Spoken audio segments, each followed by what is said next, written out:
Halo semua, salam sehat dan penuh semangat.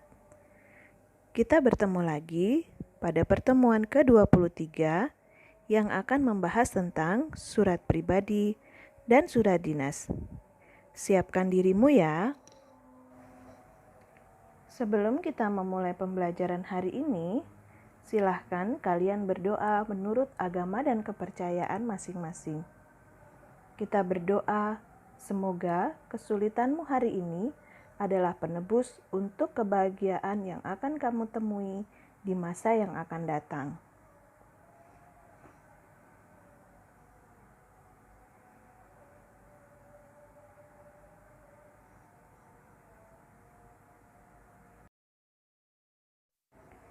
Kompetensi dasar untuk pertemuan hari ini adalah mengidentifikasi informasi, bisa kabar, keperluan, permintaan, dan atau permohonan dari surat pribadi dan surat dinas yang dibaca dan didengar. Kompetensi inti menyimpulkan ciri umum surat pribadi dan surat dinas pada teks yang dibaca dan atau didengar. Materinya menyimpulkan ciri umum surat pribadi dan surat dinas. Lalu, tujuan pembelajaran kita, siswa mampu menyimpulkan ciri umum surat pribadi dan surat dinas.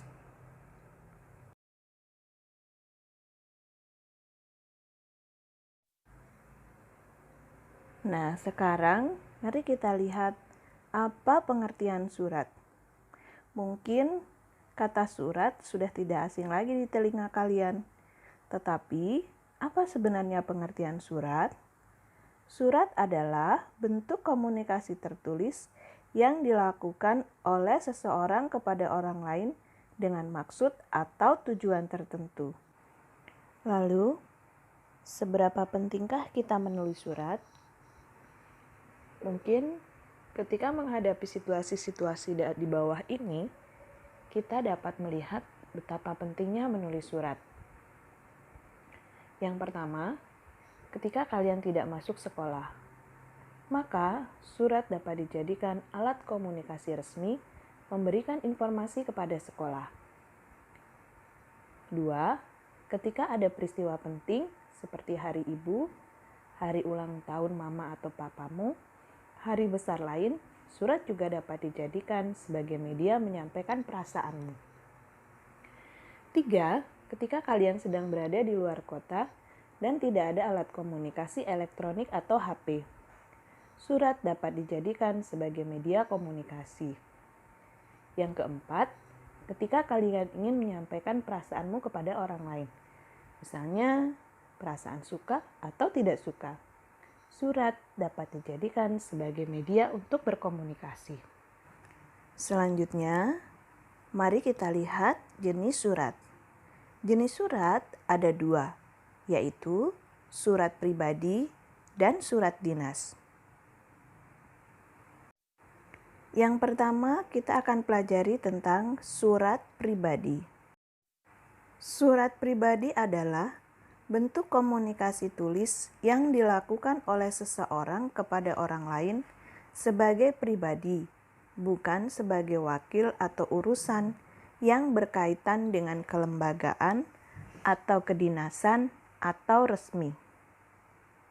Dalam surat pribadi ini, yang lebih ditekankan adalah etika atau sopan santun, khususnya jika surat tersebut ditujukan pada orang yang lebih dewasa.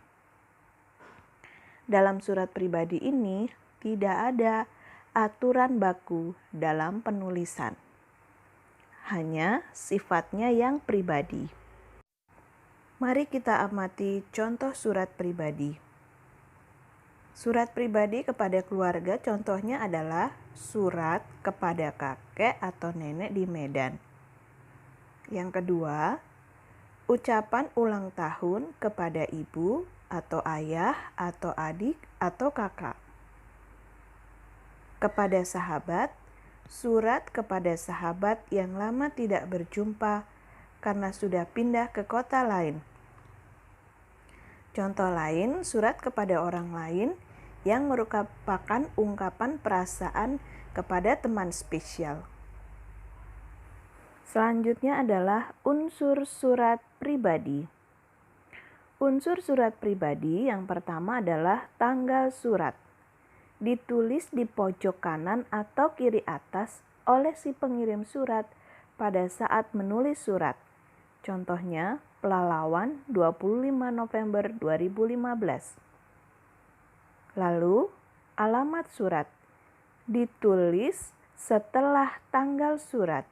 Berisi kepada siapa surat tersebut dikirimkan. Contohnya, Bapak Presiden yang terhormat. Lalu, pembuka, isinya salam hormat. Isinya tentang maksud dan tujuan surat. Dan penutup, salam penutup. Yang lain adalah penutup yang isinya nama pengirim dan tanda tangan pengirim. Selanjutnya kita masuk dalam surat dinas. Surat dinas adalah surat yang ditulis dalam situasi formal dan untuk kepentingan formal. Ditulis oleh pribadi atas nama dinas yang ditujukan kepada lembaga. Isinya resmi. Dalam penulisan surat dinas, bahasanya formal atau baku, singkat dan jelas, dan berpola tetap. Surat dinas memiliki aturan yang baku. Selanjutnya, contoh surat dinas. Pertama, surat undangan wali murid. 2. Surat permohonan pengiriman delegasi. 3. Surat lamaran pekerjaan. 4. Surat izin tidak masuk sekolah. 5. Surat izin mengunjungi museum. 6. Surat permohonan izin untuk melaksanakan perkemahan. 7. Surat pengajuan mengundurkan diri dari tempat kerja. 8. Surat perjanjian jual beli tanah.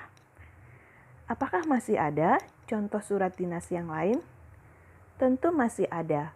Kalian juga bisa lihat di bukumu Pelajaran Bahasa Indonesia. Selanjutnya, apa saja unsur-unsur surat dinas? Yang pertama, kop atau kepala surat. Kalian bisa lihat contoh di sebelahnya.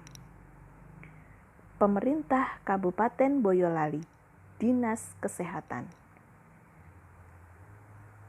Jalan Pendamaian nomor 156, telepon ... Boyolali, kode pos ... Di sana juga terdapat lambang atau logo. Nah, penulisan kop surat ini harus lengkap.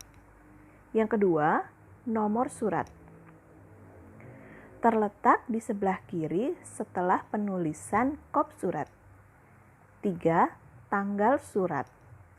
Boyolali 20 April 2016. Kemudian lampiran. Lampiran ditulis jika ada data yang dilampirkan setelah surat ini. Jika tidak ada, maka distrip. Kemudian perihal. Perihal yang dimaksud adalah hal mengenai surat tersebut atau isi surat tersebut. Kemudian alamat surat. Maksudnya kepada siapa alamat surat tersebut ditunjukkan. Lalu salam pembuka. Isi surat dan paragraf penutup. Kemudian nama dan tanda tangan pihak yang memperkuat, yaitu siapa yang berkepentingan dalam surat tersebut.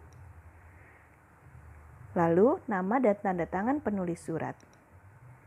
Dalam contoh ini ditulis pula tembusan. Tembusan yang dimaksud adalah orang yang dapat atau yang juga bisa melihat isi surat tersebut. Perlu diketahui, tidak semua surat menggunakan tembusan, hanya dalam waktu-waktu tertentu saja. Misalnya, nama atau pihak yang dituju masih dalam kepentingan lain, maka dapat digunakan tembusan. Nah, demikian materi kita pada hari ini, yaitu tentang surat pribadi dan surat dinas. Apakah ada pertanyaan? Jika ada pertanyaan, silahkan tanyakan di Google Classroom atau di grup WA pembelajaran kalian masing-masing.